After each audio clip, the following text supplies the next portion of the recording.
যে বর্তমান সৌদি আরবে সার্বিক অবস্থার উপর উনি আমার কাছে জানতে চেয়েছে। তো আমি সাধারণত এমন বিষয়গুলো এড়িয়ে চলার চেষ্টা করি যেই বিষয়গুলো মানুষের মধ্যে বিতর্ক এবং ফিতনা তৈরি করতে পারে। আমি সেই বহু আগে আমার বক্তব্য দেখতে পাবেন, আমি বহু আগে বলেছি যে মানুষকে এটা বলা যাবে না যে মদিনার আমল, কথাটা খেয়াল করেন, মানুষকে এটা বলা যাবে না যে মদিনার আমল। আমি বহু আগে বিরোধিতা করেছি। মানুষকে বলতে হবে কোরআন এবং সহিহ হাদিস। সেই যুগে ইমাম মালিক বলেছিলেন মদিনার আমল, তখন গোটা দুনিয়ার ইমামেরা তার নিকটে চিঠি লিখেছিল যে না, মদিনার আমল নয়, কোরআন এবং সহিহ হাদিস। এই কথা ঠিক যে যখন কোথাও ইসলাম থাকবে না তখনও ইসলাম ফিরে আসবে কোথায়? মদিনায়।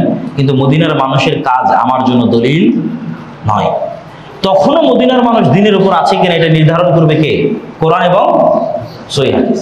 যে মদিনার মানুষ এখন দিনের উপর আছে এটা নির্ধারণ করবে কে?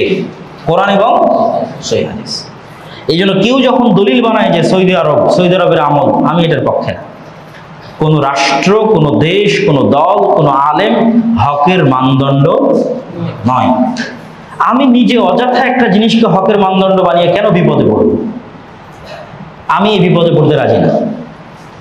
আমি আজ আপনাকে বলে দিলাম সৌদি আরব হকের মানদণ্ড, কাল সৌদি আরব কিছু করে বসলে আপনি এসে আমাকে বলবেন এই দেখেন আপনার সৌদি আরব এটা করছে। আমি কেন এই জবাব দিতে চাইব? আমার কাছে হকের মানদণ্ড কি? কোরআন এবং সহিহ হাদিস।